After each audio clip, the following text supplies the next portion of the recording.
Alright, so we're back. Sup? How are you? That was pretty good timing. Let's do this. Let's make sure this is on.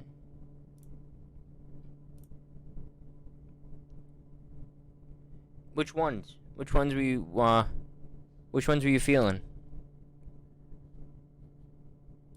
Let's get this going. Let me just switch the input. The old COD ones, oh. Classic ones, that one is. Oh, there's a couple from zombies. New zombies are like the old thing. Let me sleep.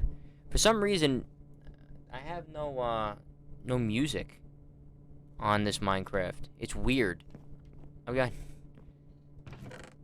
gotta remember what I was doing. It was like your first video. Yeah, we had some good time. We had some good times. Oh, they took the music out while playing? Oh. I thought I did something. I was like, I don't remember even what I did. Oh, it's a slime. Get out. Bitch. Okay, I thought it was something I did. I was looking at settings. I was like, what's the problem? It's playing in the menu. So I don't know. That means that I've got to then find some copy-free music to, yeah.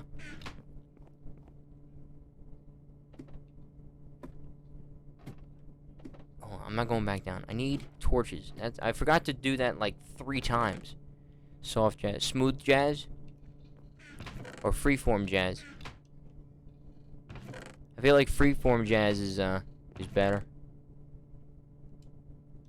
Use up this coal. I don't care. Let's go with the birch. Make a nice fat stack right there. And then let's make torches.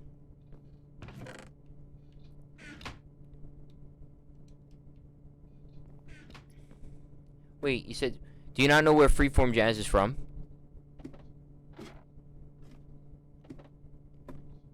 Freeform jazz is from, You know where it's from? Where'd the slime go?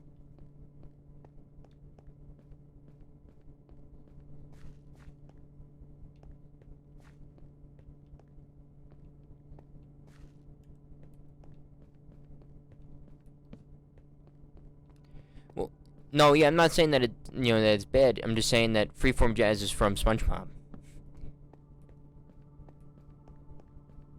I mean, it's not like a problem. It's just that they take away the sound.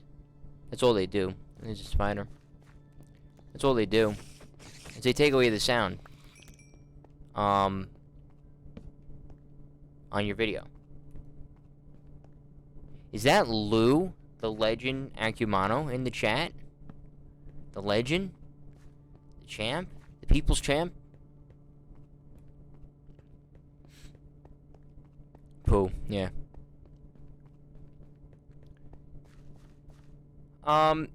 Dre, here's the thing. I agree with you, but we live in a world where, for some reason, songs that are in video games, part of in-game radios and stuff, that doesn't get excluded from copyright. It's weird. I think it's so stupid that you'll get hit with a copyright strike, and there's nothing you could do. Twitch says it right there, because I was like, oh, what the hell? And it said, no. In-game music still has a right to be copyright struck down. And I was just like, that's stupid. That's stupid. It's one of those things I disagree with. I disagree with that. These games make some good soundtracks. Fallout, GTA, and you can't play them. I don't know. Seems kind of backwards to me. That's all. You enjoyed the sweater. I think I wore this sweater to Hofstra. I 100% wore it to the Christmas party. I don't know if you went last year, but I 100% wore it to the Christmas party. The Christmas party I didn't want to go to.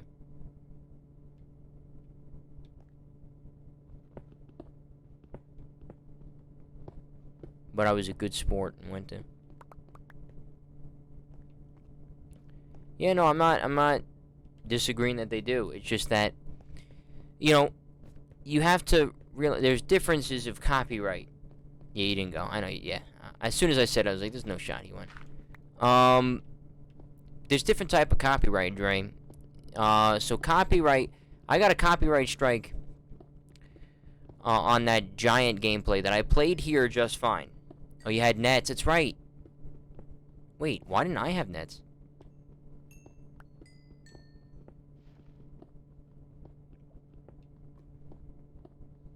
Wait a minute. I was on the crew by that point, wasn't I? No. No, I wasn't. No, I was not. I was about to be, like 2 days later. That's right, the Christmas party. It's correct.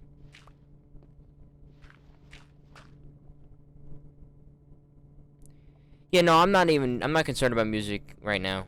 I'll worry about that at another time. But basically what it is that there's different forms of it. So I was playing the Giant, and they hit me with a copyright strike that privated the video. Oh, here we go.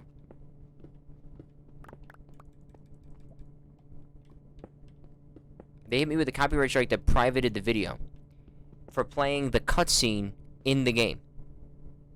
Like the Giant cutscene with Rick Toffin and all them. That's what they hit me with. I appealed it, and then the video is actually blocked. I appealed it and won and got the video unblocked. It's just that I can't make money on it. So I could not make money on the view. If I upload that to YouTube, I'll probably get copyright struck again on YouTube. I probably will not. I'm going to upload it anyway, but I would not be able to make money off of that Fallout 4 video. And that's what all those radios are. They're getting copyright strikes. Those people aren't making any money. You can do whatever you want with the song. It's just, are you going to be able to monetize that video later on? Or is that video going to be able to be unblocked when it's done being a live broadcast? Like, the sound was fine in real time, but on replay, no more. I didn't buy Cyberpunk. I gotta buy it. Everyone's telling me it's the wave.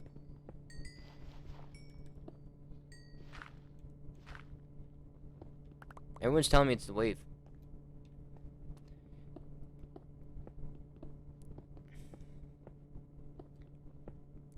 I don't know, I'm playing the, it is still technically the biggest game ever.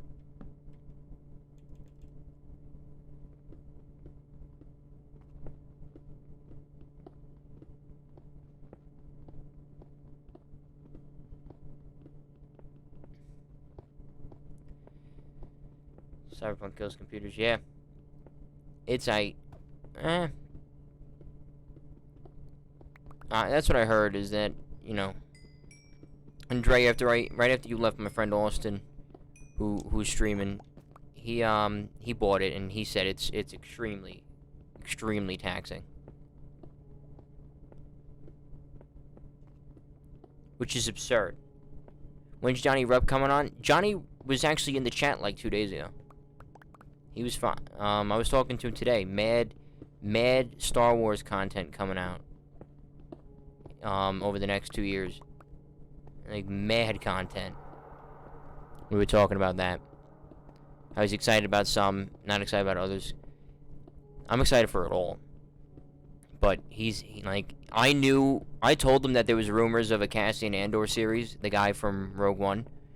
And he was like, no, fuck that, I don't want that. And now it's been confirmed that it actually is coming, and he's like, that one can go. I'm like, that one's fine. Ooh, look at this.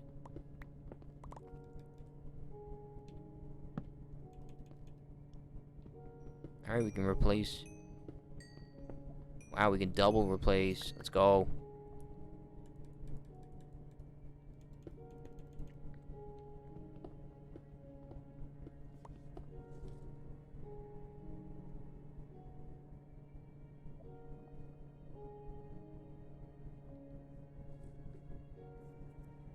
Just tinkering around with it. But yeah, no, he's in the chat every once in a while. Joseph was in the chat yesterday.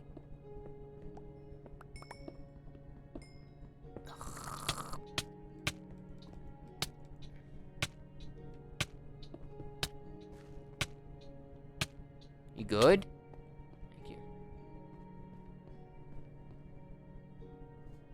Yeah, whatever works.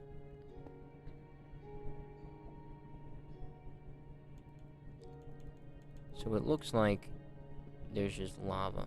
Yep. Yeah, that's all lava. Alright. So that part's done. Man's getting...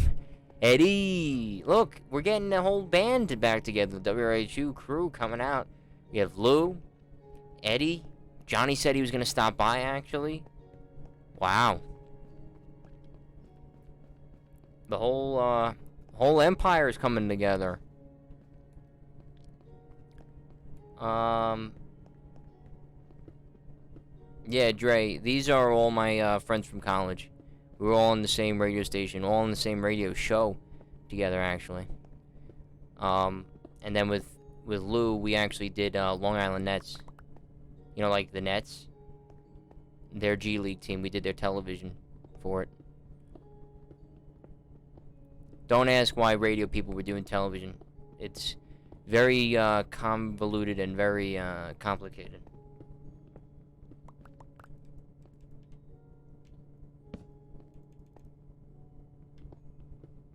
Too soon. Yeah, I mean, listen.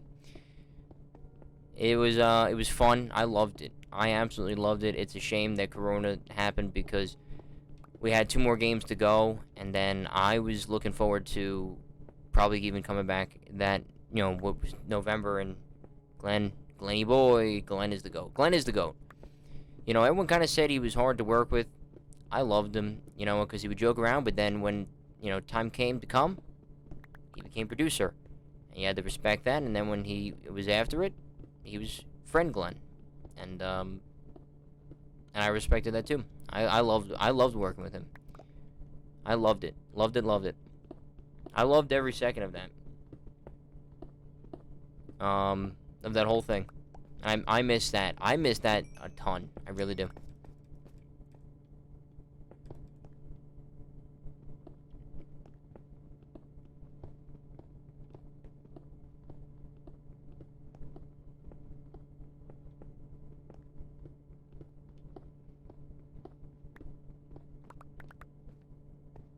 That's good. I wanted to email him for Thanksgiving, but I forgot. Because I emailed him right at the beginning of Corona. I was just like, hey, when the G League was canceled, I was like, hey, I don't know what the future holds, but thank you very much for the opportunity. It was a pleasure. I had a lot of fun. It was good. I loved it. I really did.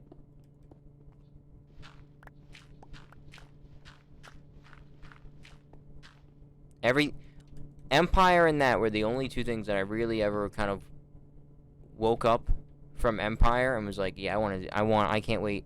That and Empire. What did you do? Oh, like that oh, is it the probation from last year? Or is it new probation?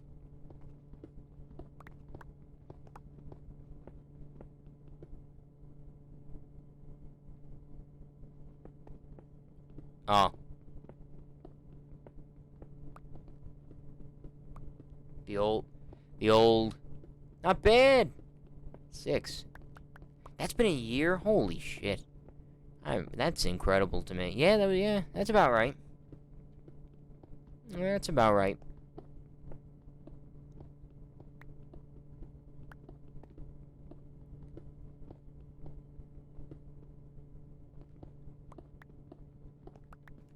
Yeah, those were good times. Yeah, no, I know. We're good. I've played Minecraft once or twice. I know, I got that gist of what to do. Come here. Come here. Bitch. Would you? Thank you. I don't know why things are spawning. I have light. I don't know what the hell. Dylan in the nether. Untapped potential. Yeah, until I spawn in a basalt biome and hate myself. Why is that like that? Hold on. We gotta change input for just a second. I gotta fix something. I gotta fix the chat box. It looks like horse shit. It's too, there it is. Tell us a story. What do you want to hear? What type of story you want? I got stories.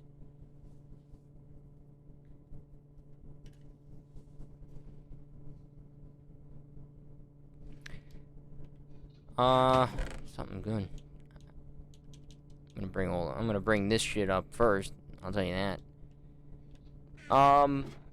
Tell us about the war. The war was hard.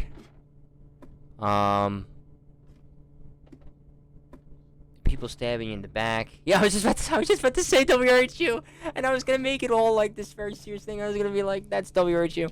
I was gonna make it this big thing. I was gonna make it funny. And then Lou stole the thunder once again. Boo. No, but really, honestly, here's a Dre, I was doing Fallout Shelter. And I met, this kid Dre, who's in chat right now, and he's from Indiana, and, he's got a bit of the old Rona right now, and, I've been kind of entertaining him, and he's been mad chill. He's been mad chill with it.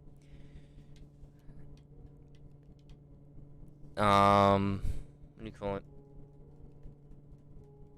13 years old, which is crazy, because all of us, me and Lou are 23 years old. Eddie is 21? Are you 21 or 20? No, you're 21. There's... Okay, here's a story. Dre, every single day, me and Lou had classes together. Every single day, he would take a me and him would take a picture. Every single day. Without fail. Daily picture. And, it's just, it was one of those things that was ours. Let me go make a little pants. Now I have full diamond armor. Look at that. And I'm the Mandalorian too, which is just added bonus time. Let's see, I want to put, I know, I keep going back and forth. I want to put this diamond pickaxe away. I'll take the iron one down. I'm going to make another diamond pick.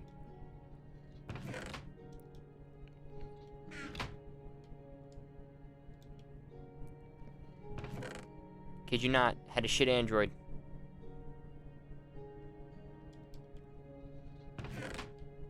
From Indiana, Illinois. No, that's not it. Indiana. It's not Indiana, Illinois.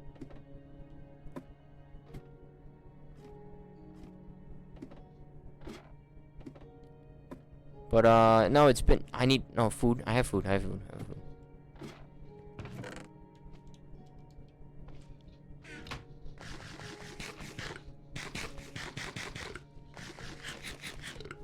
Stop.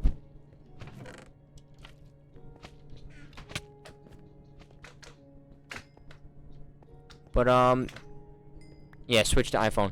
Yeah, Lou used to have a Android, and that's what he would take our pictures on, was the Android. But we had a good time. We had a lot. You know what, for all of the issues that we might have had, with everything, I did that like 5 minutes ago. Like, for all the issues that we might have had, we did have some good laughs. We did have some good fun. We had good time.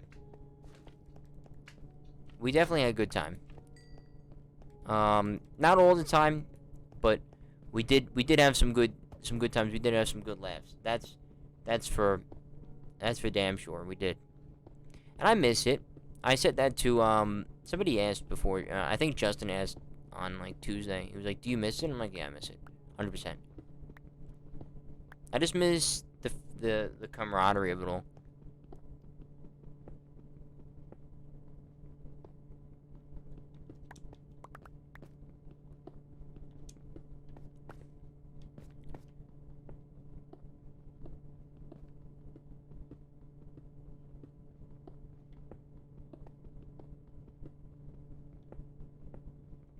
But no, it's no, I really don't think we ever had bad times.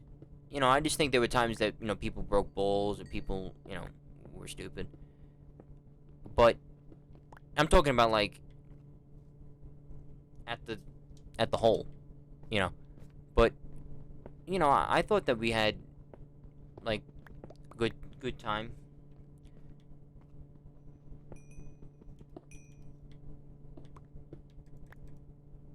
No, yeah, me and Lou never had a bad time together, but I'm talking about like the station and stuff.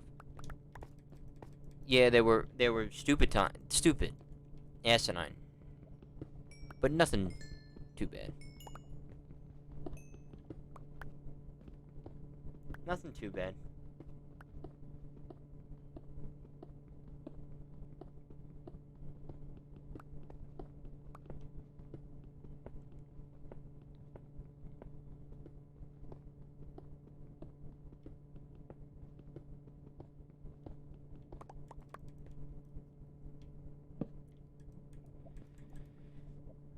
Yeah, Pats Rams. I think it's back from half. So now, see, that's the thing.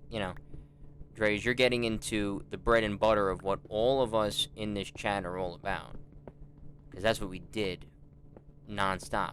As we all did. How's post grad? Post grad is this. Post grad is just trying to keep myself entertained. There's no jobs, so nothing. So it's just doing this. This is what post grad is. This might become post-grad.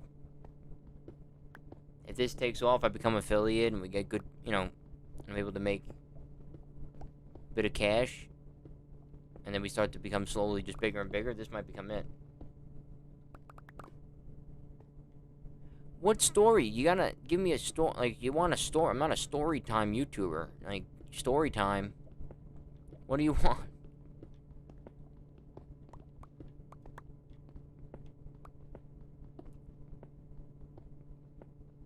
I need a bit more than just tell me a story. What type? What do you want?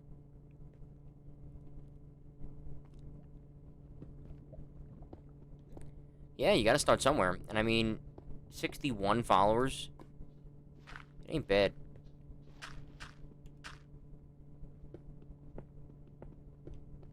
It ain't bad.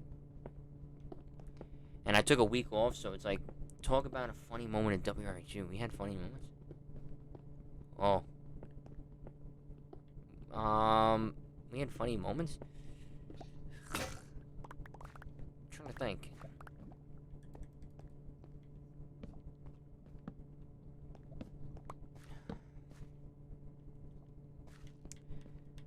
The one funny moment that I remember was when I said instead of Nick Mangold, I said Nick Mango. That was a good one. That was a classic fuck up. Spencer Dinwiddie is a center. That was another good one. I don't know if Eddie is still here, but that one, I never let me forget that one. I'm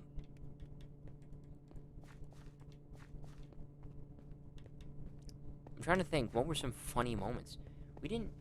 We made fun of people. Does that count? We made fun of people who were morons.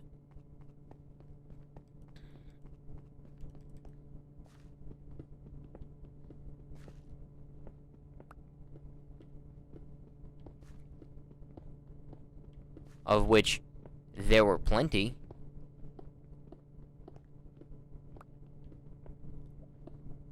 I know it says one. It's all fakakta. Clearly, there's at least 3, because I watched it along with myself, so there's always at least 1. And then there's Lou, you, so that's at least 3. And if Eddie was still here, that would be a 4th.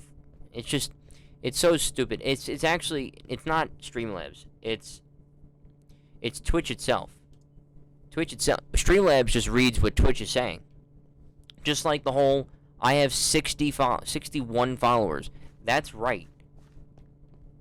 The 61 is, Twitch is it's definitely way behind. But the thing is I am, like, I went back and counted just to make sure, like, if anyone unfollowed, like, that's fine. But I went and counted the follow, tab. Okay, I went and followed the tab, and everyone was there. I was at 60 before that guy followed from the Fallout stream, so that became 61.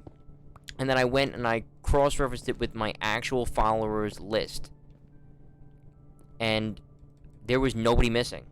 So I don't know what the problem is. And then on some screens, like the channel analytics, it says 61. But on the achievements page, it says I have, it says I don't have 61. It says I have 60. So I know how many followers I have. I don't care what that thing says. I know how many I have.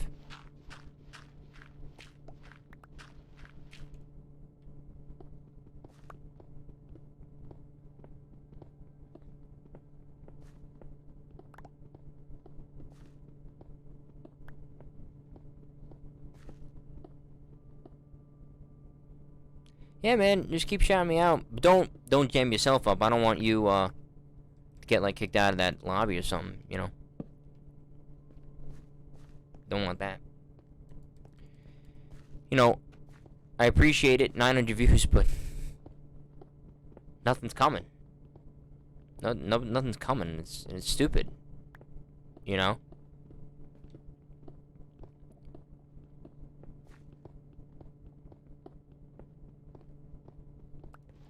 I'm trying to think. Lou, do you have anything, like, any, like, ideas of a story? Like, you said WRQ, but do you have something where it's like, oh, Dylan, remember when this happened? And then I could, you know, take it from there?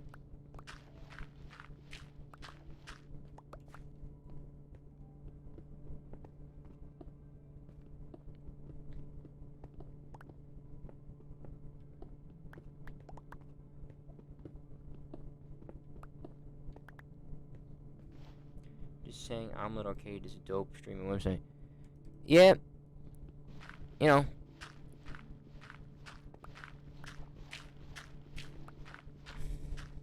I'll take your word for it, but I do want to stay on Twitch. I think Twitch is the main, that and YouTube, those are the mainstream. Because like I said, before I had never heard of it. First time meeting Big Glenn. Okay, the first time I ever met Glenn, it was when I got accepted to become this associate producer thing. And because I didn't get sports director, so they said, okay, here, we'll go to the Coliseum, you'll meet Glenn, and then you'll work for him with the Nets. I said, okay.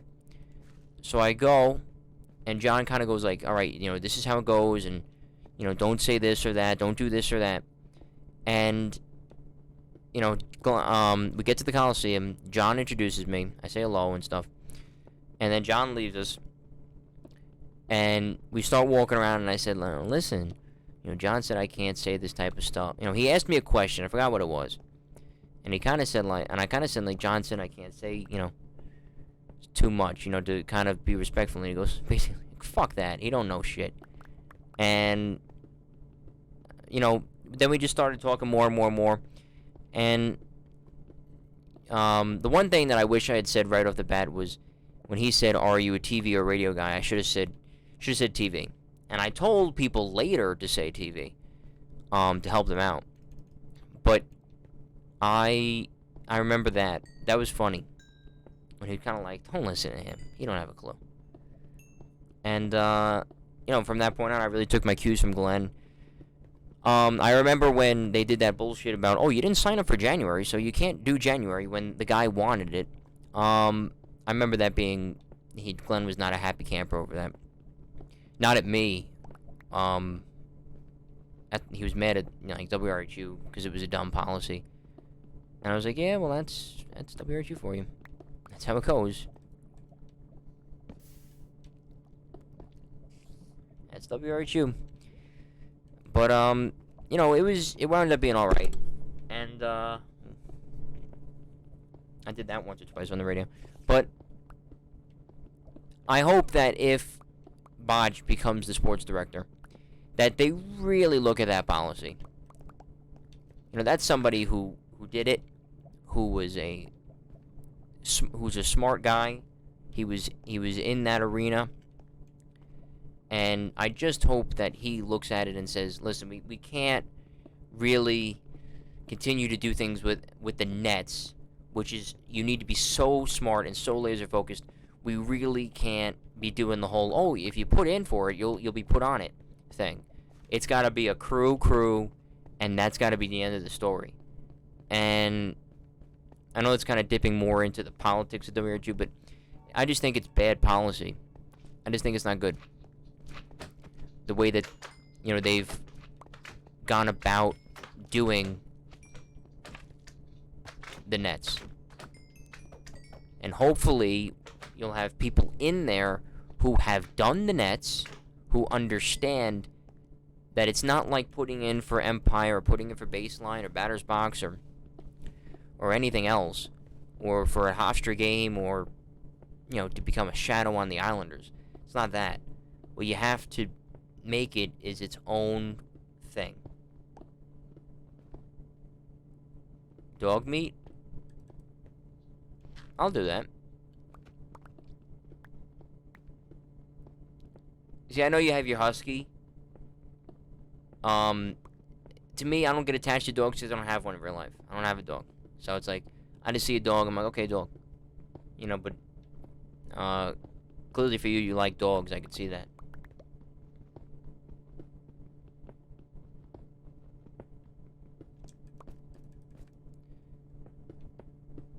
Yeah, we'll do a cut in right here.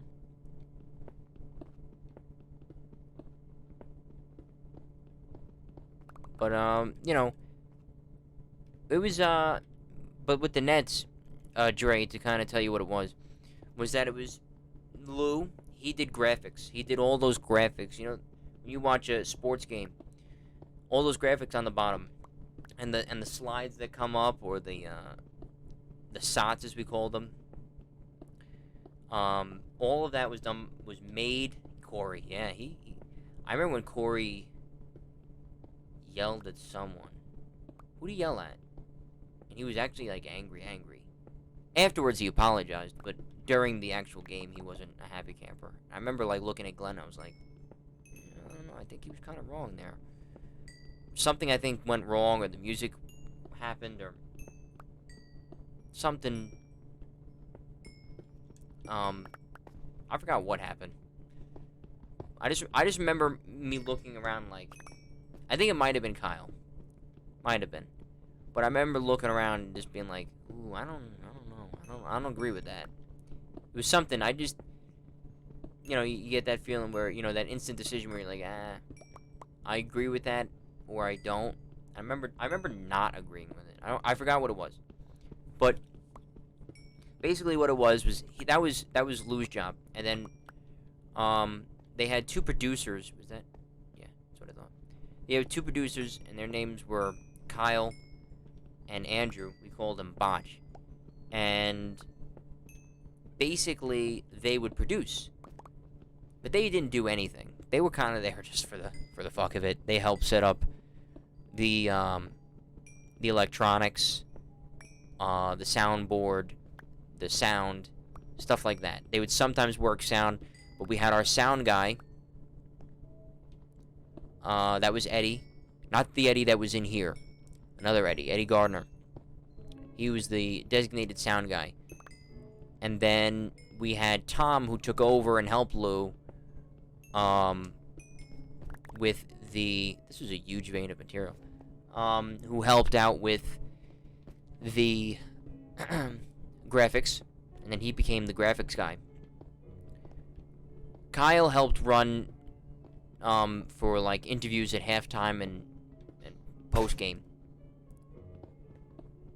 I remember Kyle did a lot of that work. Glenn would kind of tell him, "Hey, go get this player. Hey, go get this coach," and he would go get him. That was his kind of job. Botch kind of watched over everything, made sure everything was going good. He was the runner when the tech failed, which it always did. There was always a tech problem. No matter how many times we would triple check, quadruple check, so we didn't have to hear Glenn say it. It didn't matter. There was always a tech problem. Didn't matter. Just did not matter at all. Ow.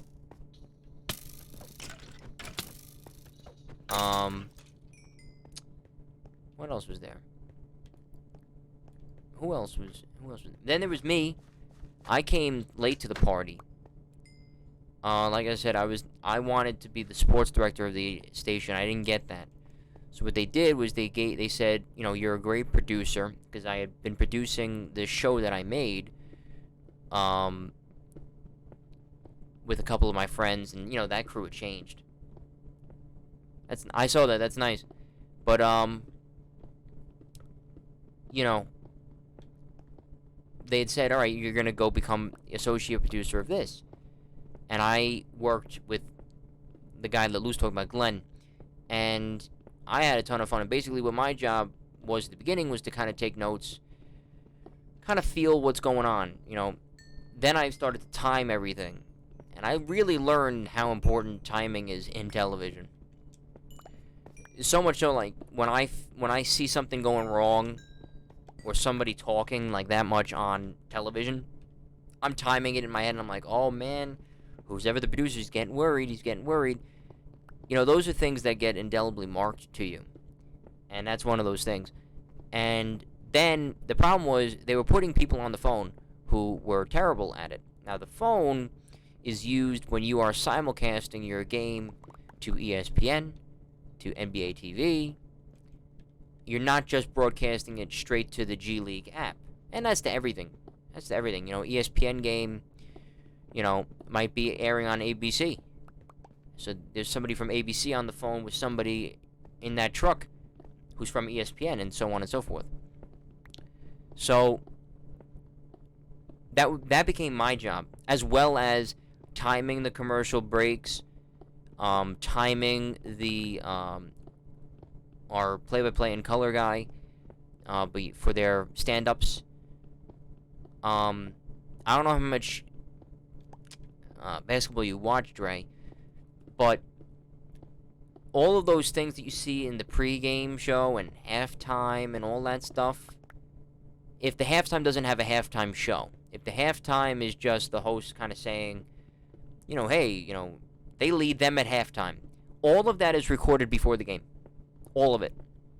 We did our broadcast exactly like MSG did the Knicks.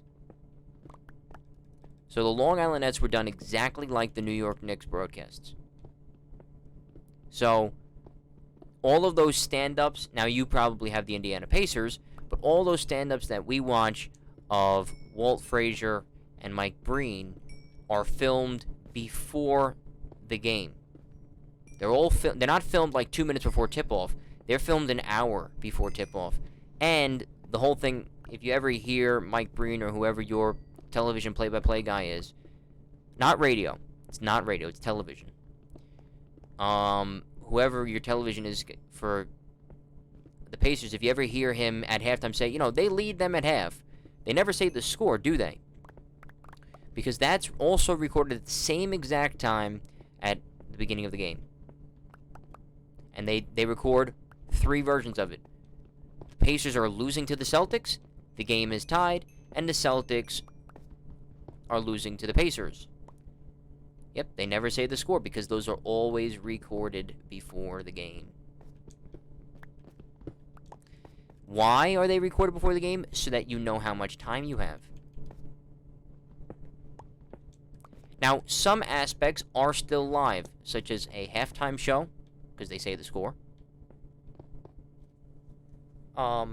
Pre-game shows are live, and obviously post-game shows are live. But those stand-ups with your reporters, announcers, whatever you want to call them, we call them color and play-by-play in our profession, all of them are done before the game. All of them.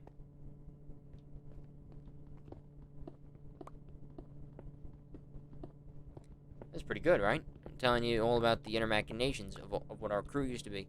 So then, we had Glenn Petritis, who was our producer. He was the producer. He was the one who made the rundowns. He said, all right, we're going to focus on this and that. He was working with the Nets throughout the week, going to get film with the film crew of, sit-down interviews with the players and coaches and stuff. That was all of his job, as well as going in between WRHU and the Nets themselves. It was fun. We got to do a game, a Long Island Nets game against the Wizards minor league team. That was at the Barclays Center. So some people took the train, some people drove. I drove in.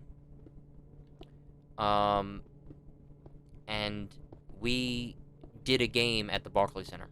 We were actually at the press area of the Barclays Center. We ate in the press room. It was cool. Glenn showed us where they did, because I'm an Islander fan. I'm a huge Islander fan. So Glenn works with the Islanders as well. So he showed us where, like, the Islanders locker room was and where they do the post-game conferences, and I thought it was just so cool. Because I've been interested in sports all my life, so to be able to see all of this stuff, it really was such a mind-blowing thing.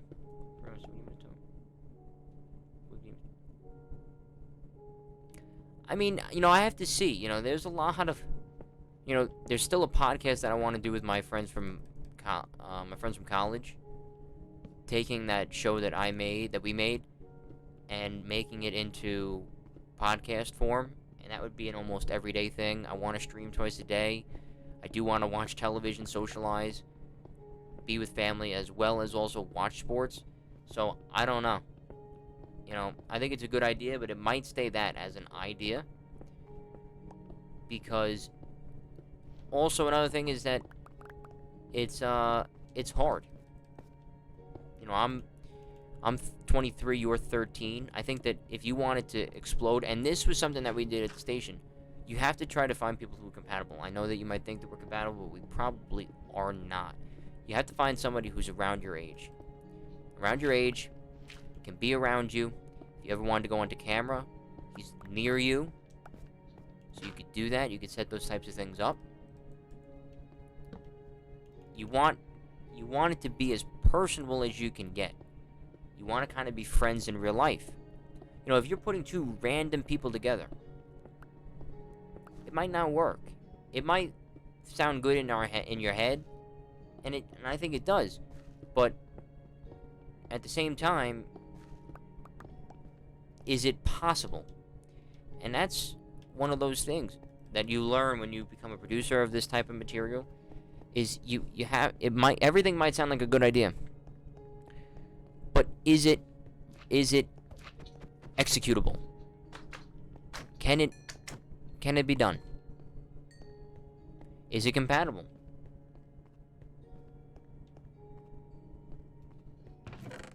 I think I could give you tips and tricks on how to do it. I know how to do podcasting. I know how to do all that crap.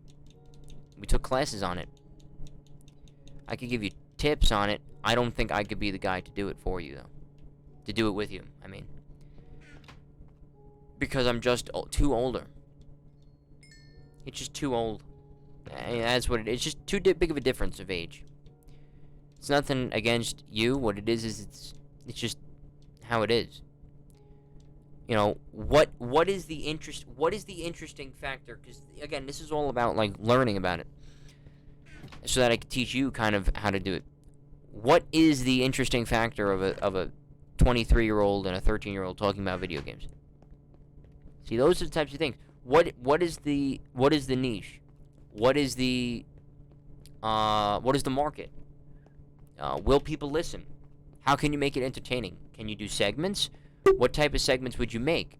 These are all. It's not just everybody thinks podcasting, and it could be also because you are young. Okay, you're 13, so don't be offended. What I'm saying, because you think that you could take on the world, or you think that things are a lot more simpler. And I remember thinking that way too. I think everybody thinks like that when they're younger. You don't kind of understand every inner machination.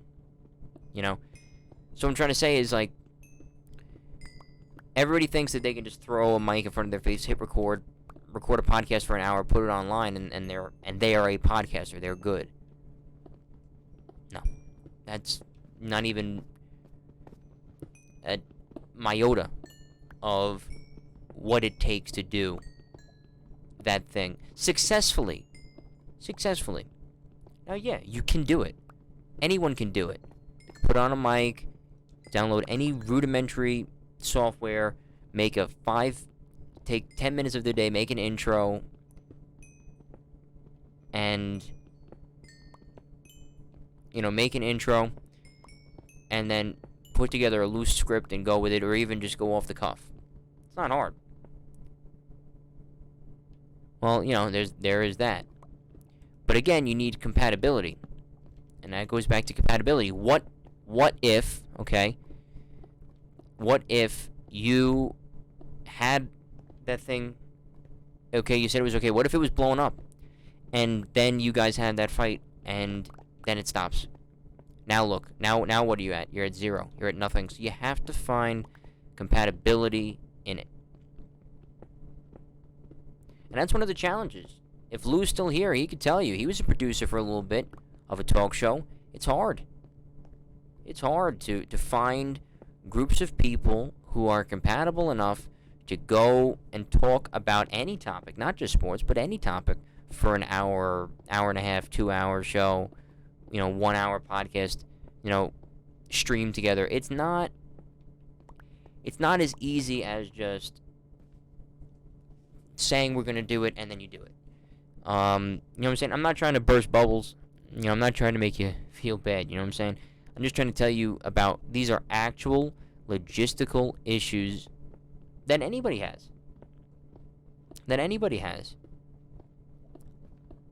One of my friends, I keep talking about it. I made a sports talk show at the Gym. It's in its 4th year now. Very successful. Very popular. We were getting we have a 55-ish or so man department, and I would say about 10 of those people basically do nothing.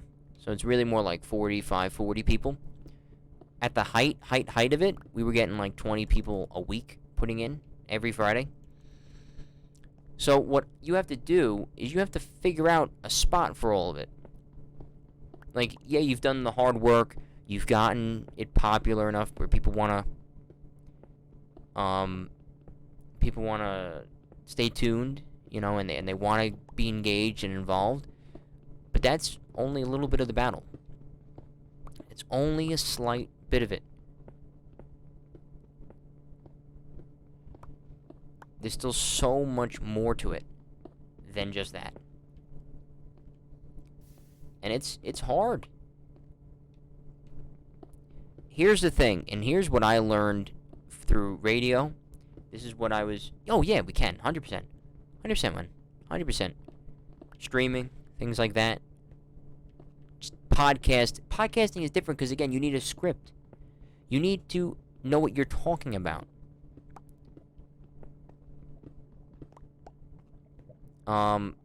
You need to figure it out. Streaming is just playing a game together. Podcasting is a totally different thing. It's a totally different ballgame because, like I'm saying, is that anyone can do it. Anyone can do it. But to do it well, you have to really buckle down, concentrate, and, you know, if you want to stream and also make YouTube content, also have a life, and there's just not a lot of hours in the day. The only way you could ever do it is if you streamed later, went to bed right after you streamed, which nobody ever does because you still have that adrenaline pump and you just play video game.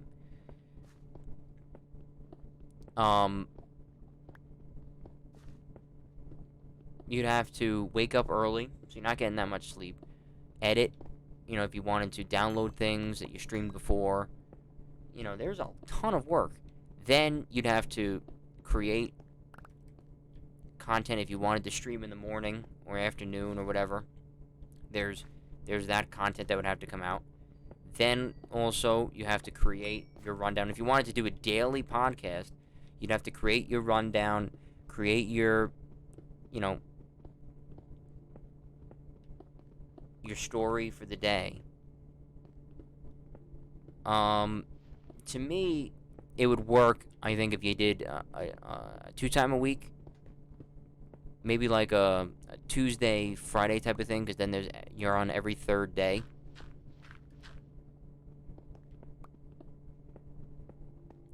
Schedule is good. Making a schedule is important. It gives the viewer something to pay attention to. Say like, hey, look, here's what this content is going to bring. But I think that a daily news content page is very scary, because you need content every single day, and you need to find content every single day, and content's not always going to fall into your lap, especially at the beginning. You've got to go find it, so that's a ton of work.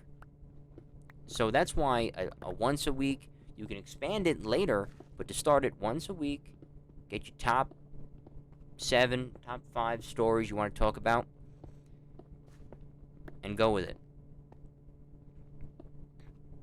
Because it's, a page that does that, and does it pretty well, I might say, is COD Zombies HQ. Yeah, 100%. You need to put the nose to the stone here, and get the job done as hard as you can at the beginning.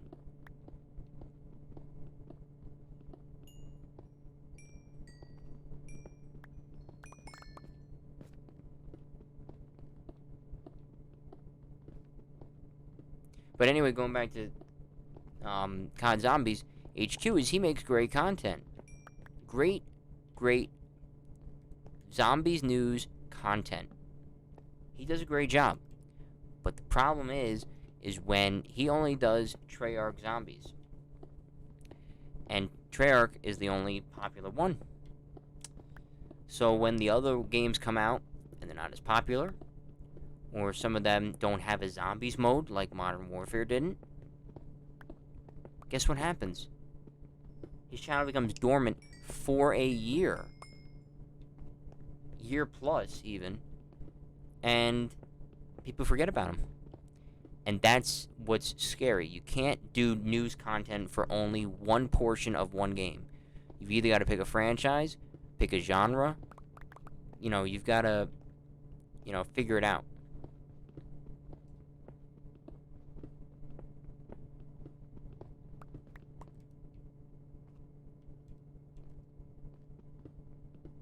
The reason why I know is because this is literally what I did.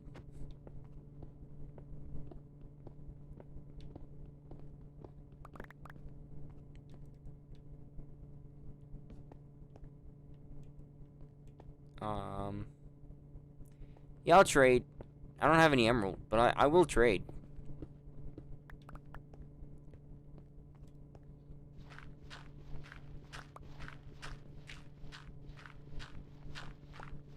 I love mining like this. I really do. It's very calming. It's relaxing. I think it's fun. It's a lot more safer than going into dark mines with, mob spawners and all this other crap. You're just able to mine at your own pace. Like I said, have some fun. You're able to focus on chat. You know, it's... I really like mining like this.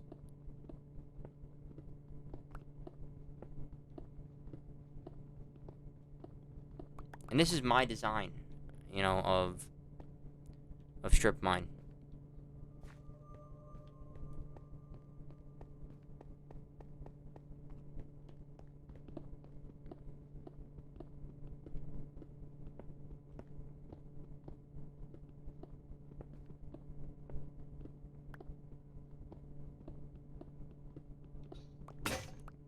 Alright. Bed.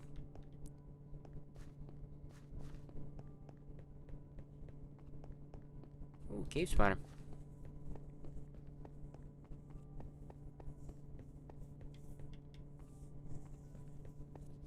That was a pretty good story, no?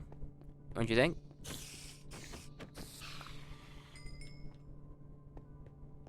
Oh, I didn't even see that I missed that. Missed that urn. Missed that urn. I still don't know why zombies and all this shit are spawning down here. I have torches everywhere. I don't get it. Alright, so I'm gonna dump all of that in so that it all combines with each other. Go here. Let's bake some more iron. Yeah, no, that's fine. I'm sure that they're giving you drugs that are kicking your ass. That's fine, man. You're good. The one thing that I will chat if you want me to, I'll talk about zombies. I'll talk about, like, why I like certain maps and shit, if you want me to talk about that. Now, see, that's a conversation that I can have with myself. I've had with myself in my room 100 times, so what's the difference? I can have it again.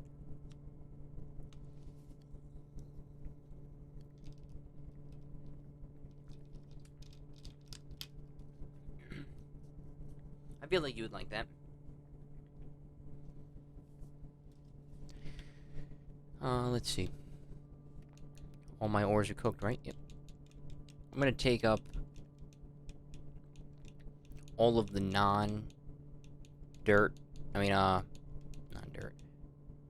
Leave those things down here. Everything that's not cobble and all of the resource. Put the torches and the shovel back. Alright, let's go.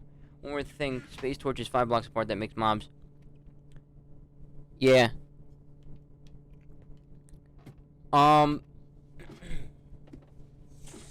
So, yeah, see, now I gotta figure out where I want to start with zombies.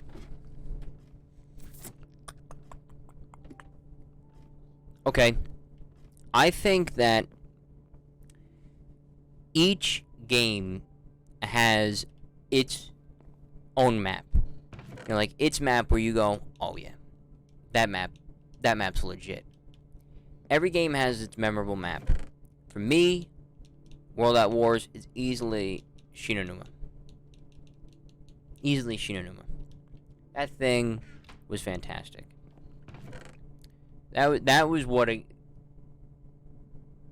at the time, you had a Wonder Weapon. You had 4 perks. I know the perks were brought in on Verrucht, the map before. But you had such a cool thing. Also, the fact that the zombies spawned, like, absolutely ridiculous. Can I craft a shield?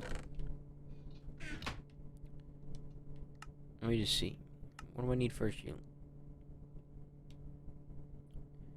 Oh, I could do that. But to me, the actual map of that game is, it's Derice. Obviously. I mean, come on now. There's nothing else that can compare to Derice. Derice is quintessential. And to me,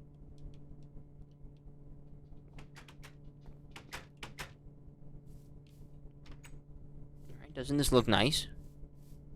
Look at this shit. Got trees, got lights everywhere. We got crops.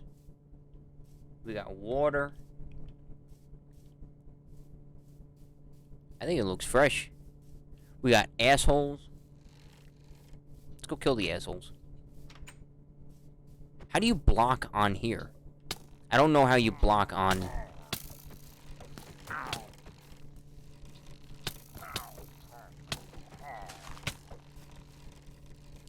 How do you... No, that's switching. Oh, it's crouch.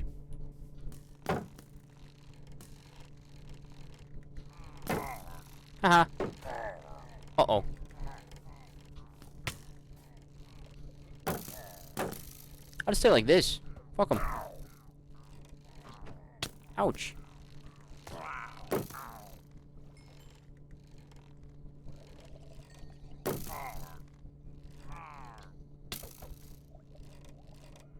There it is.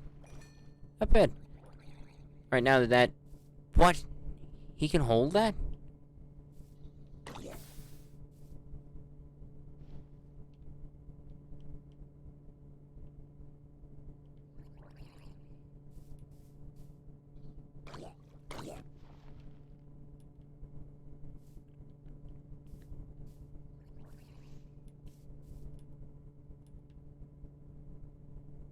Damn. Uh-oh.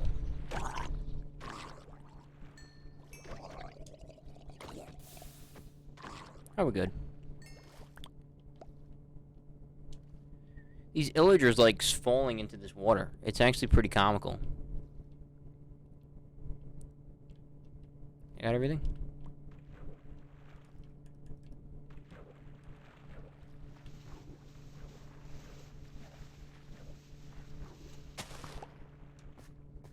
Anyway, Doris obviously is the map of preference on World at War. Black Ops is a lot harder. Black Ops, because you could say it was Kingdom at the beginning, but to me, all 4 DLC maps are in the running. I think Ascension was absurd for its time. Ascension was crazy for its time.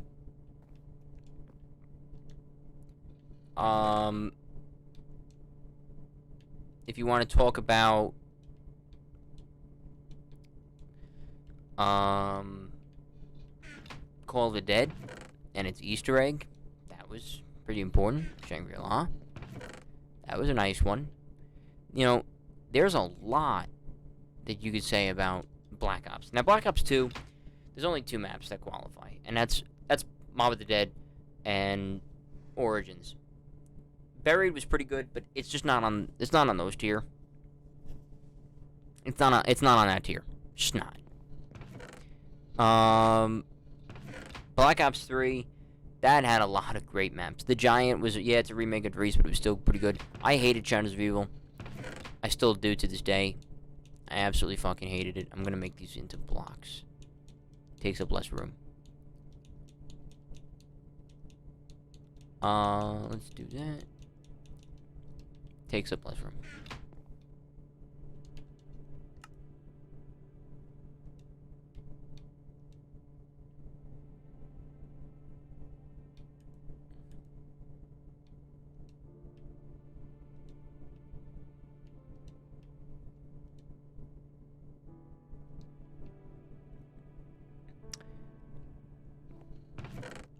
But, then when the DLC came out, I loved Gorod Krovi. Gorod Krovi. Not that it's wrong, it's just I said it a little earlier than I wanted to. I love Gorod Krovi. I loved Horizon Drak. I loved Zetsubo. I really did. I really did like Zetsubo no Shima. I thought it was a nice, fun map.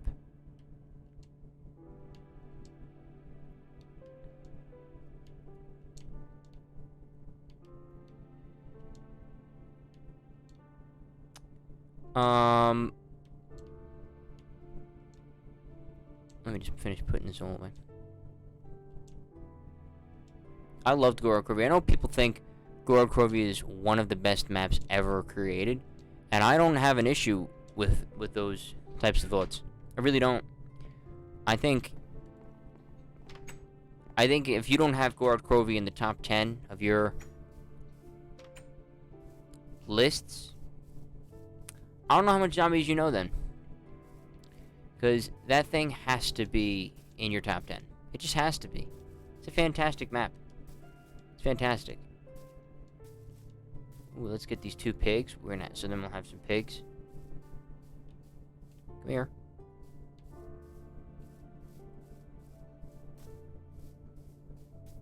Hello. Pig time.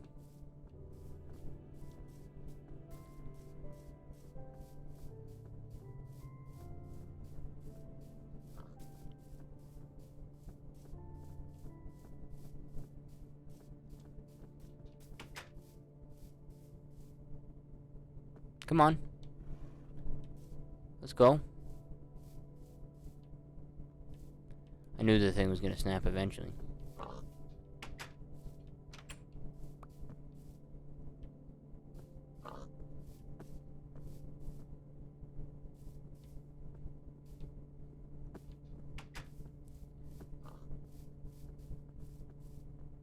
I forgot which one I said I wanted pigs to go in. I think it's this one.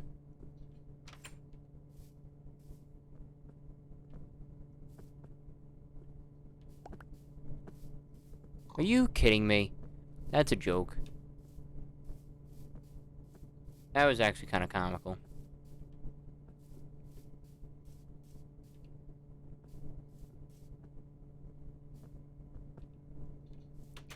Alright, now they're done. For real.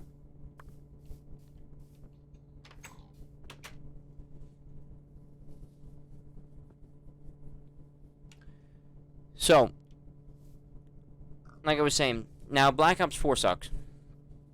It just does. Black Ops 4 is no good. Black Ops 4 is no good because Classified could have been much better. It should have had an Easter egg. Its Easter egg being reach round 150 is so dumb. It's laughable. I hated the new characters that they brought in. I thought that Ancient Evil, 9, and Titanic should have been Chaos, not Chaos. Fuck the Chaos storyline, it was awful. I felt like they should have been in our hands.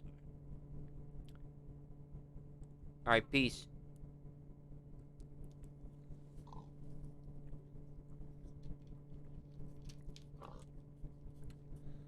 And Blood of the Dead had good ambition, but terrible execution. Alpha Omega wasn't that bad. Alpha Omega wasn't that bad, and I thought Dr. Toten sucked. Alright, I'll see you tomorrow.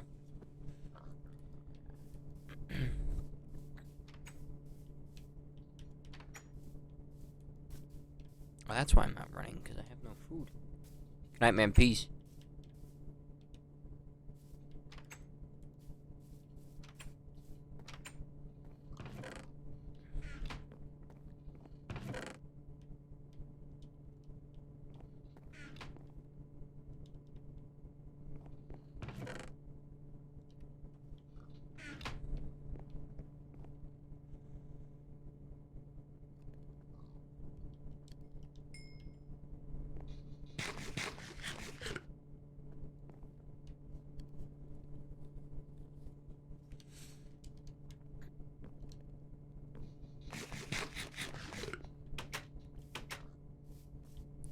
There's no physical way. Just a loose pig.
Come on, come in.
Come on.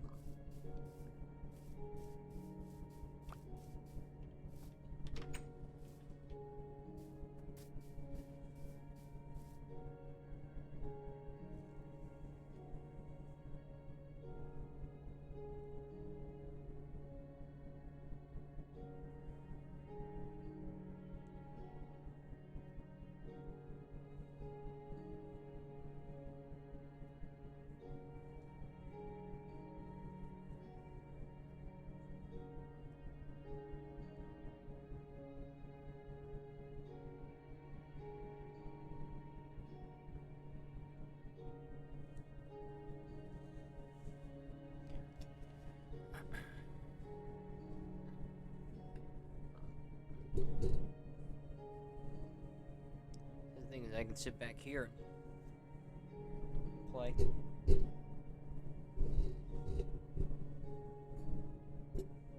Yeah, I can sit right here and get it going. Yep, sounds good. Let's play. So, I need a cow. I need another sheep. I need 2 chickens.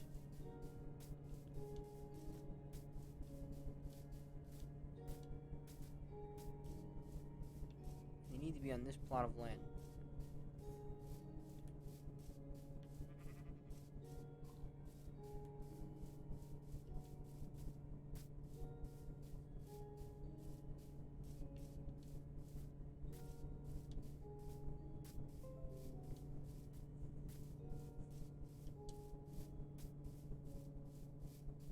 Oh, here's a sheep. Sheep. Sheep.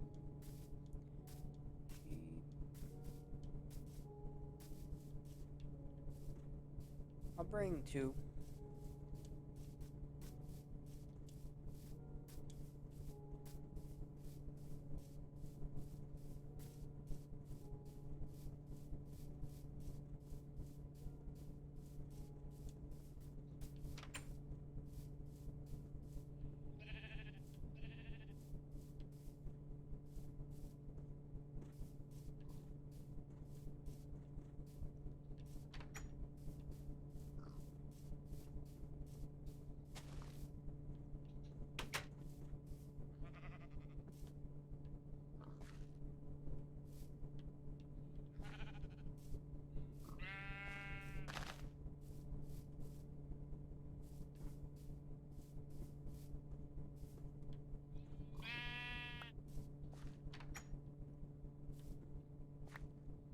Nope. Please move.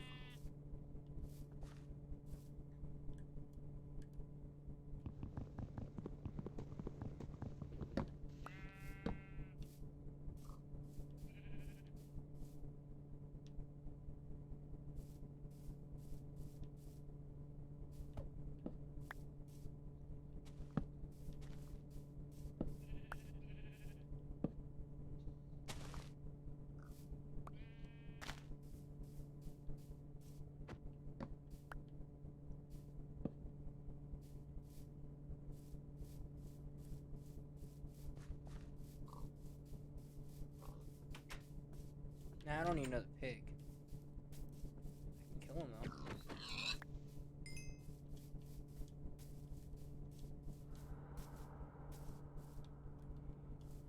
So I need to find 2 chickens and 2 cows. Well, I found 1 chicken. And unfortunately, I found... Oh, shit. I can bring Tiny Chicken.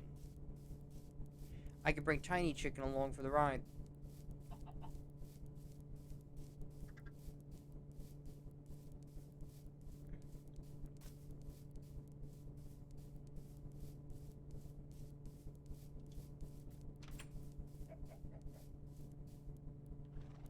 Come on now.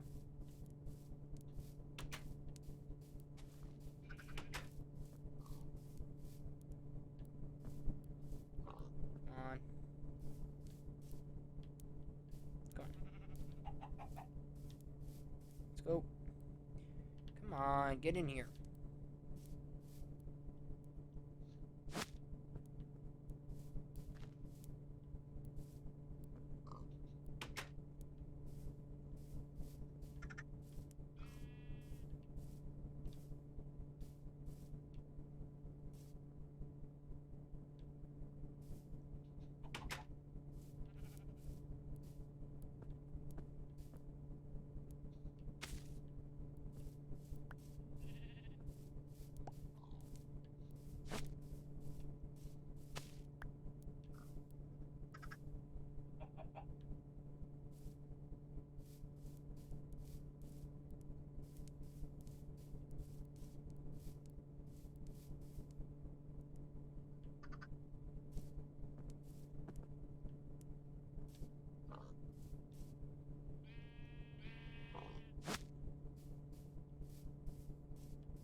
Why are they, like, so horny over this horse?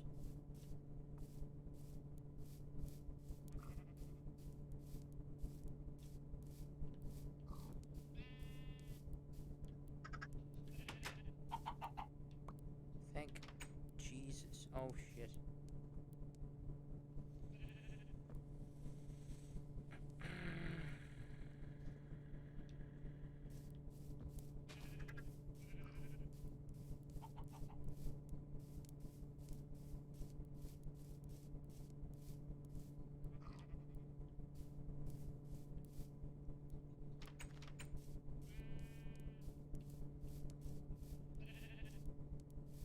No! I just don't get why they're enamored with this fucking horse. And I had him, too. Now they're both pissing me off.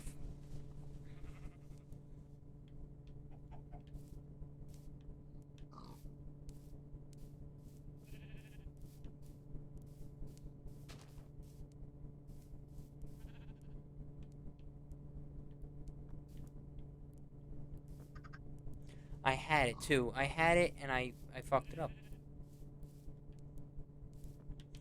Come on.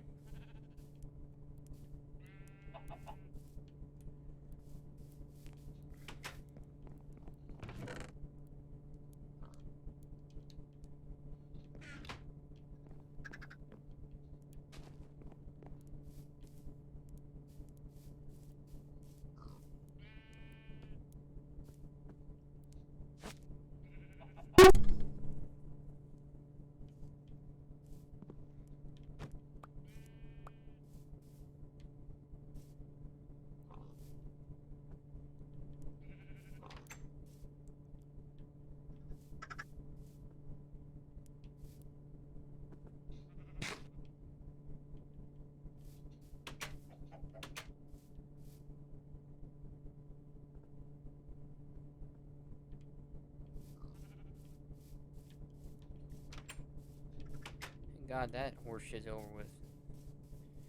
I just gotta go get some cows.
Oh, look. It's a second cow.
Not bad.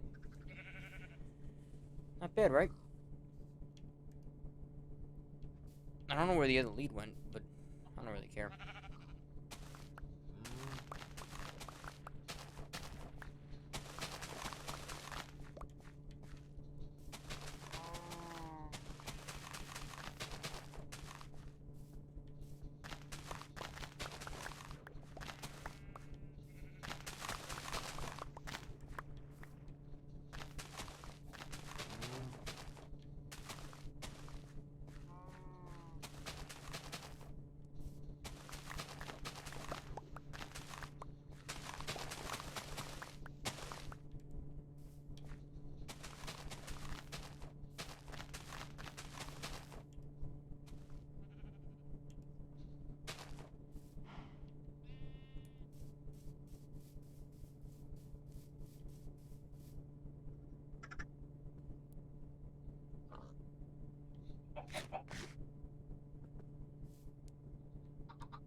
We did a lot of mining down there.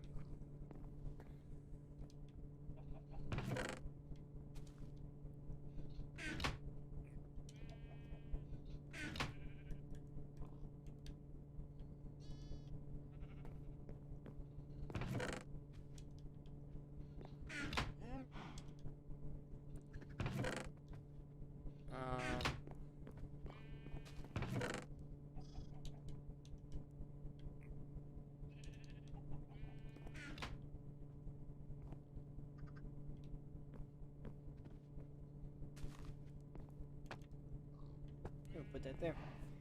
It's our first diamond pickaxe that we made.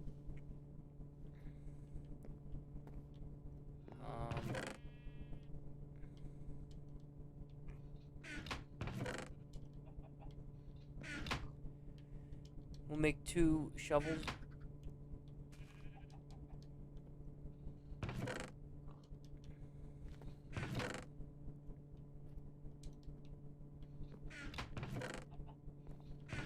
And where's our gravel?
I'm doing is I'm making a nice gravel path, using up that gravel.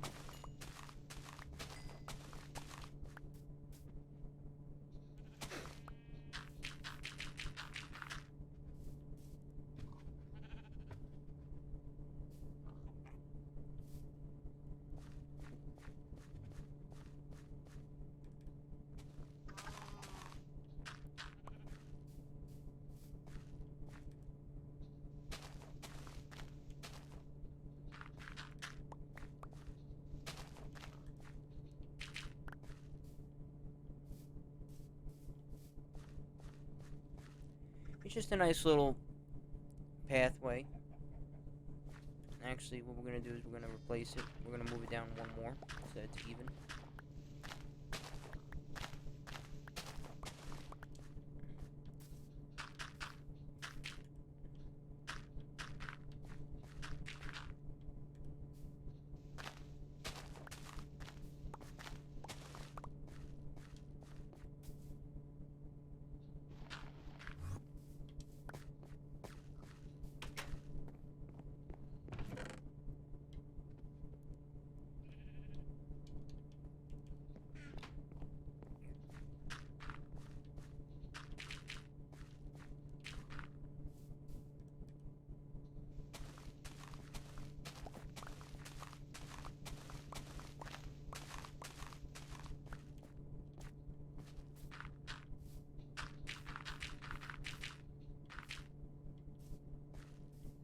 So this is our humble abode.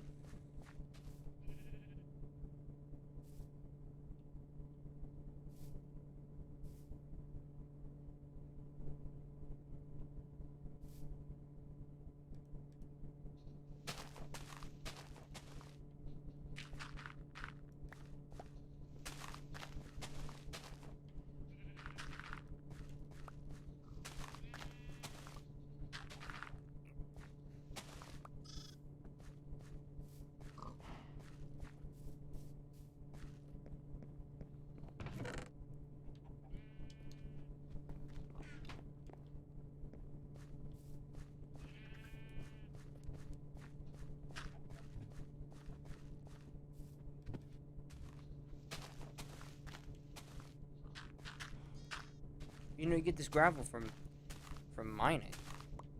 You know, and it just sits there. You don't really do anything with it. So.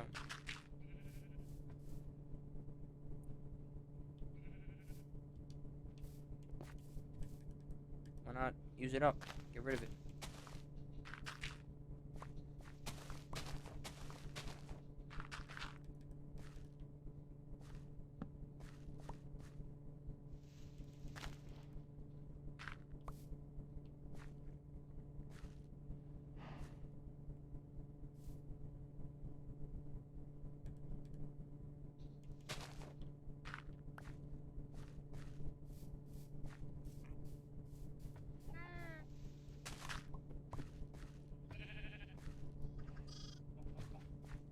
Not bad.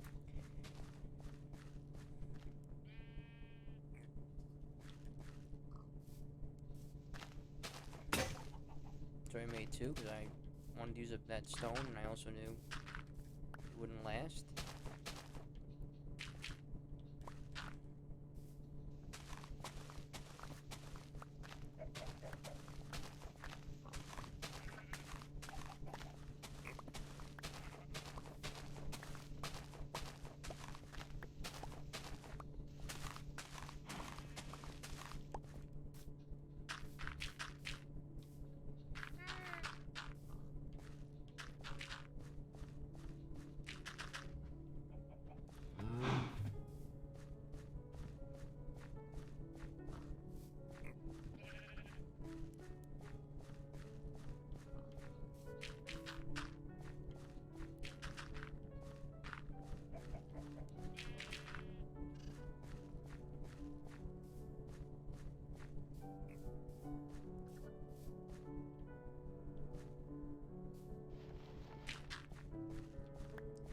Just gotta make it a bit more pointed.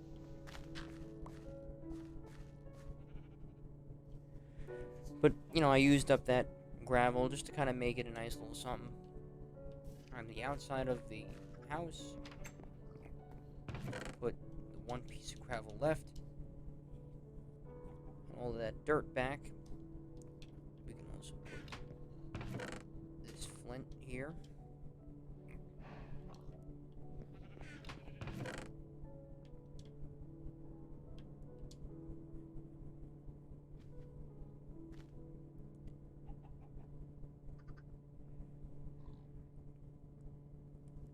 Not bad.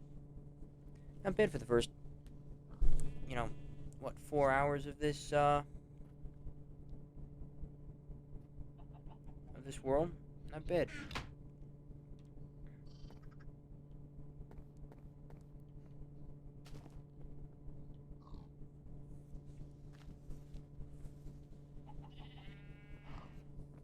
Not bad at all.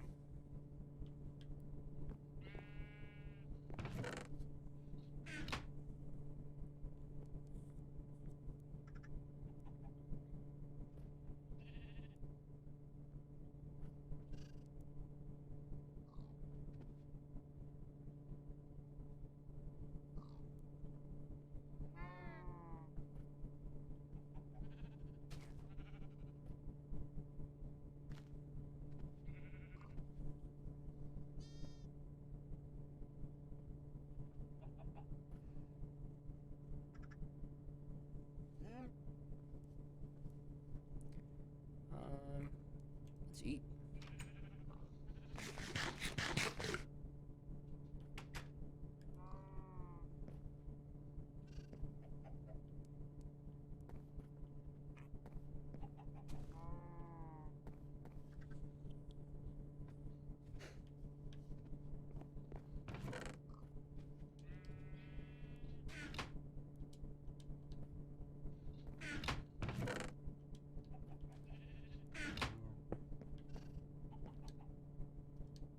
I wanted to go there.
see we're starting our animal farm as well.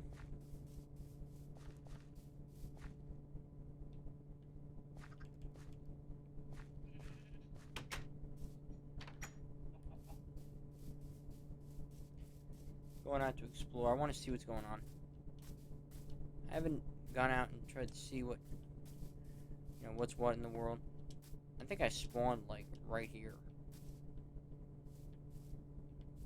Well, like, right around here.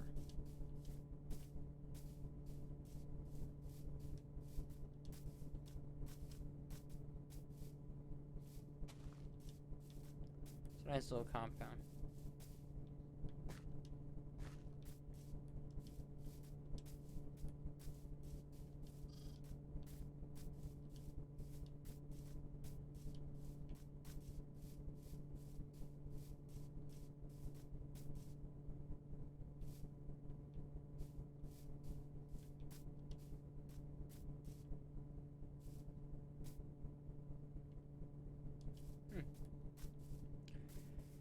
I don't see much over there.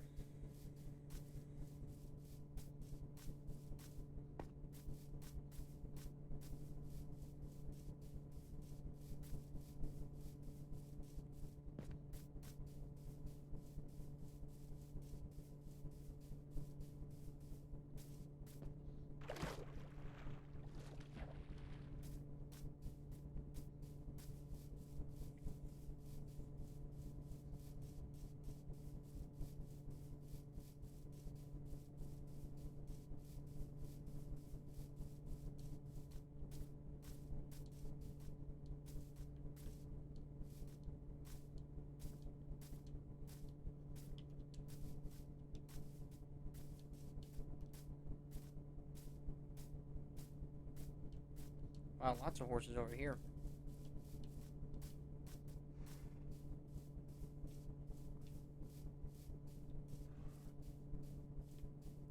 I think those trees are actually my house, so it's a good little marker. Okay, here we go.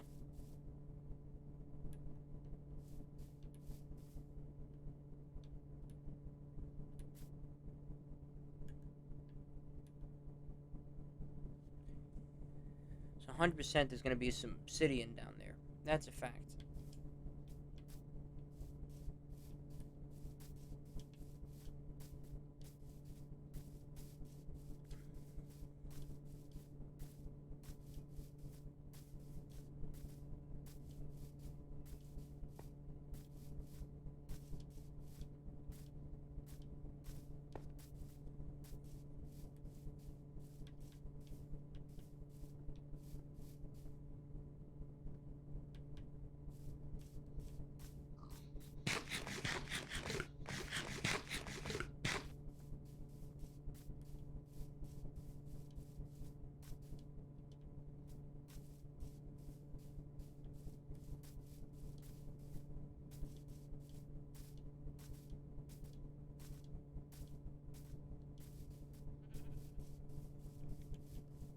Is that a witch's house? It is.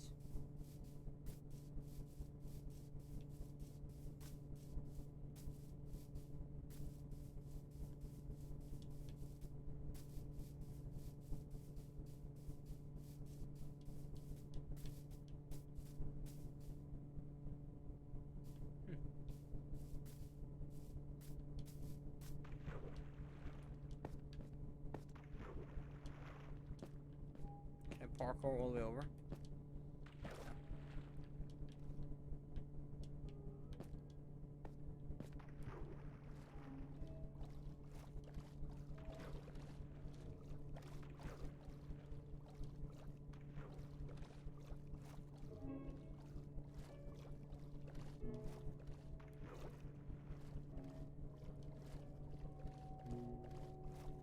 There's a witcher for you.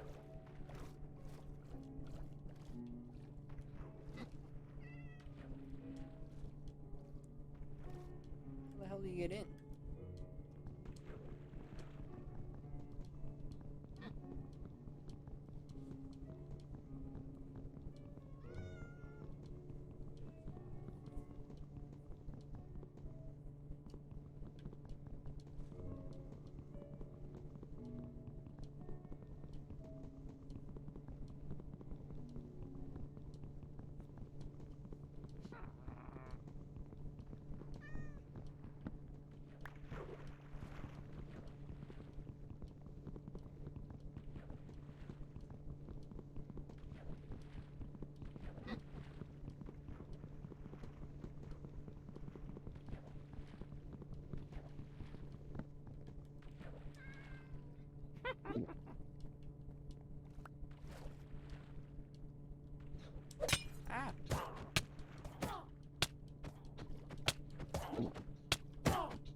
Is it gonna stop?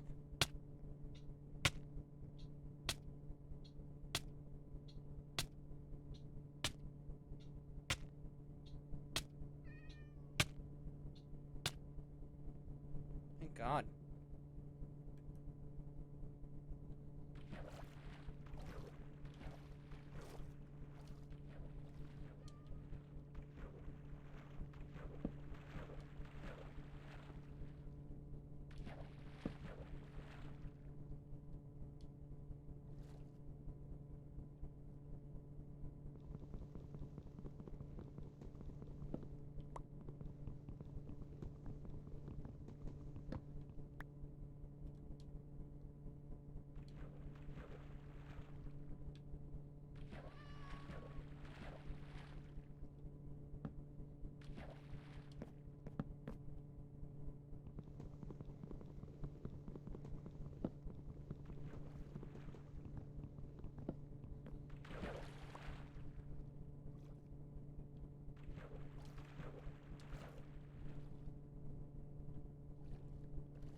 Where'd that move?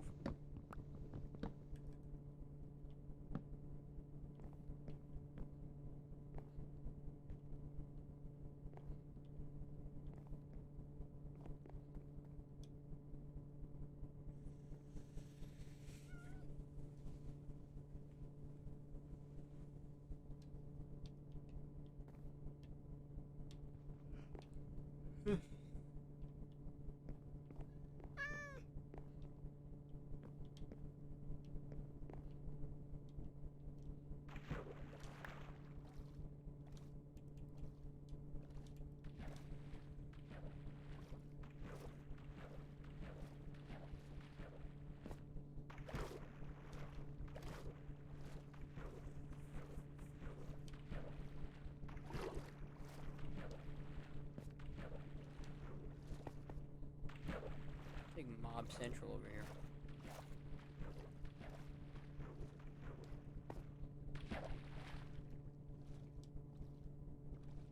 I see that creeper.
can go plant that potato, actually.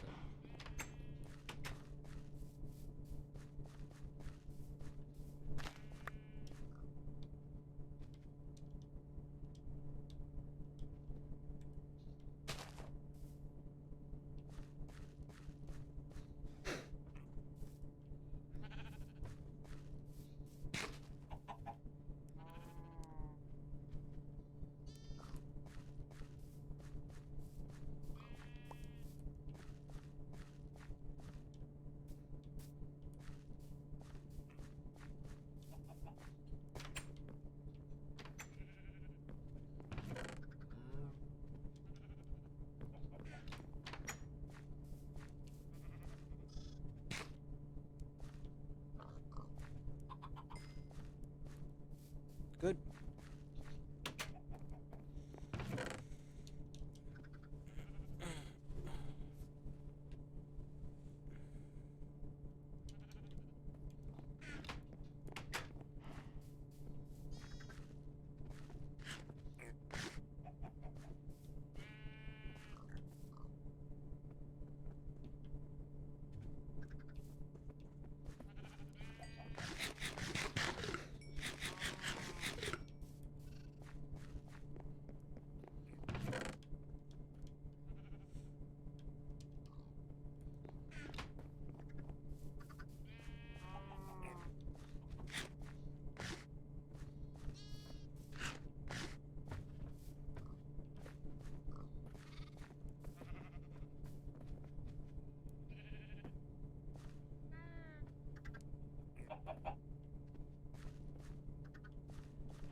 It's not bad.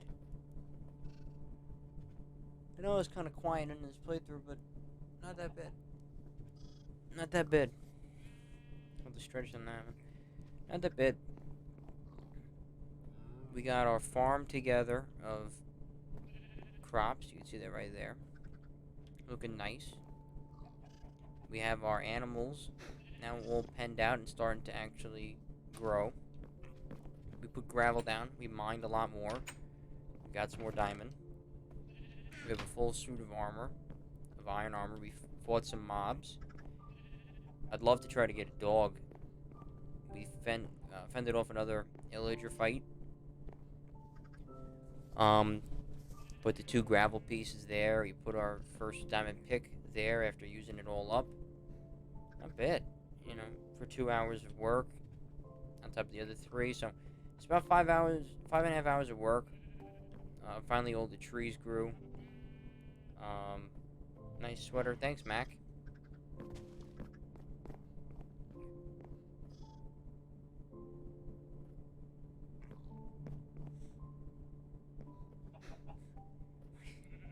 Yes. Brick Tamlin.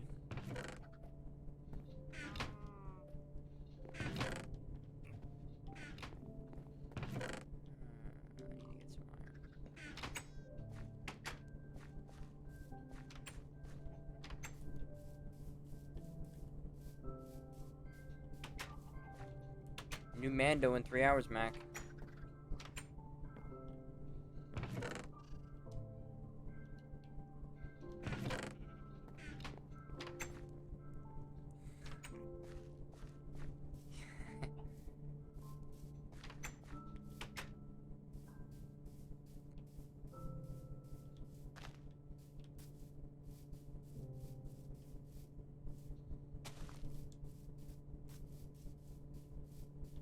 No, no creative.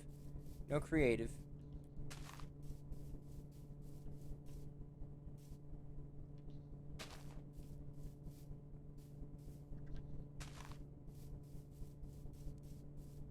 Oh.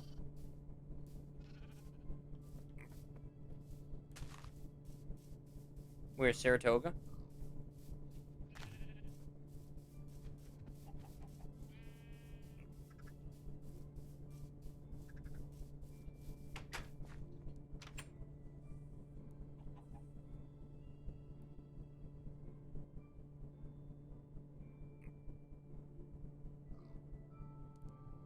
Hey, bit. Yeah, day trip upstate. Wouldn't that be Saratoga?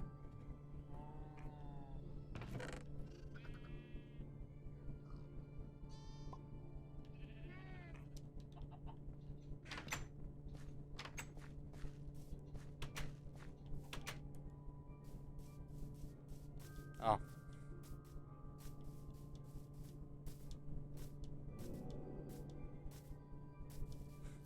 China. It's lovely this time of year.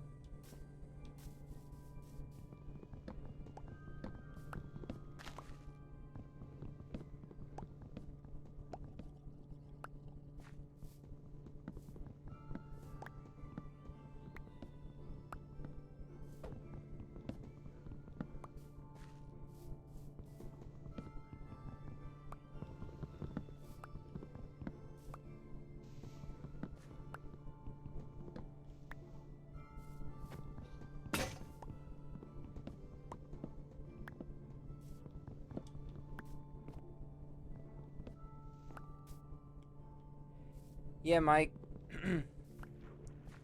Just trying to play a bit. Can you explain to me the hype of Minecraft? I just think it's just a relaxing game. You can build whatever you want. You just get in and you just play. It's just, to me, I understand why people don't like it. I could see how it could look boring, and I thought that too. If my cousin is still awake, like, he'll come in for 5 seconds, write some shit, and then leave. If my cousin is still here, he was the one who said, Dylan, you gotta get Minecraft in, like, 2012 when it came out. And I was like, no, I'm not getting that. It looks stupid.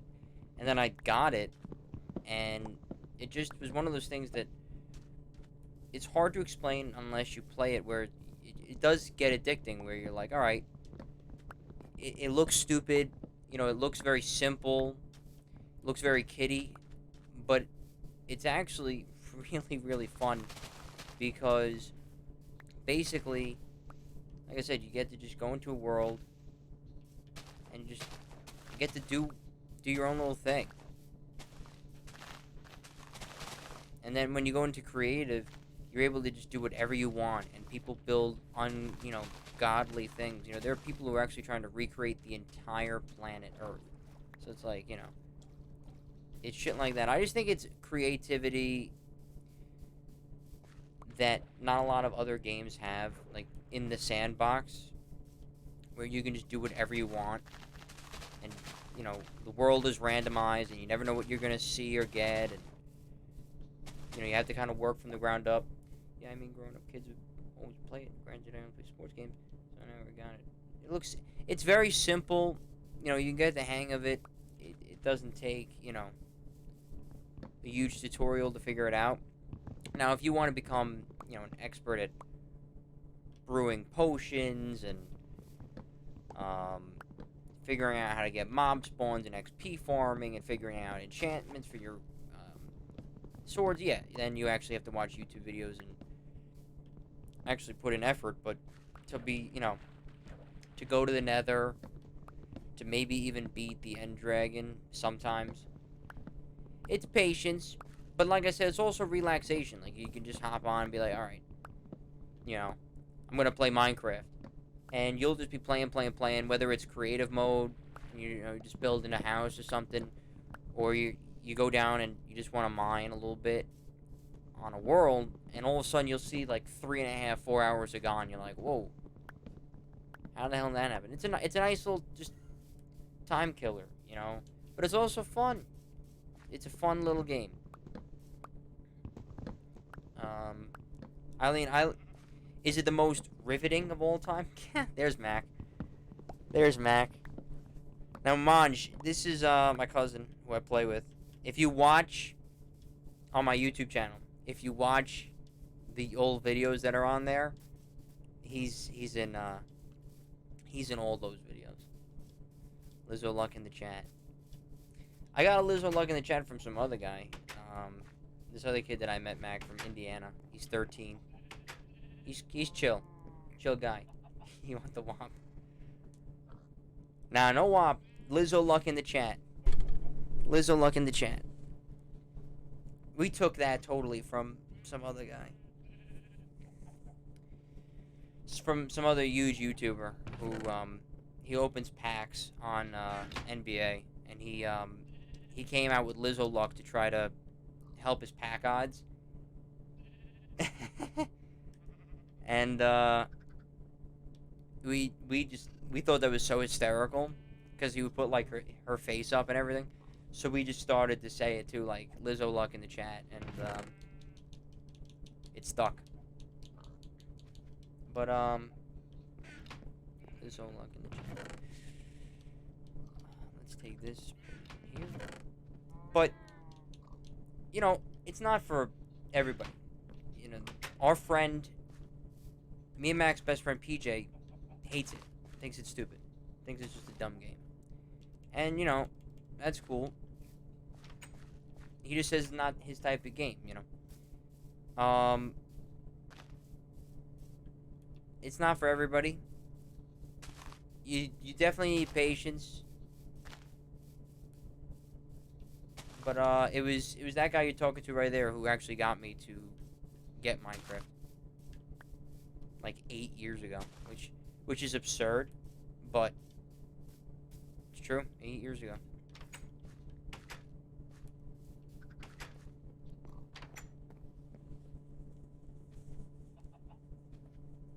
Can I get a Lizzo Luck in the chat?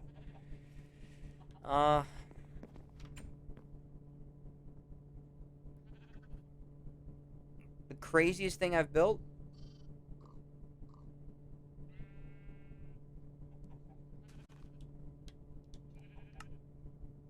I'm gonna show you.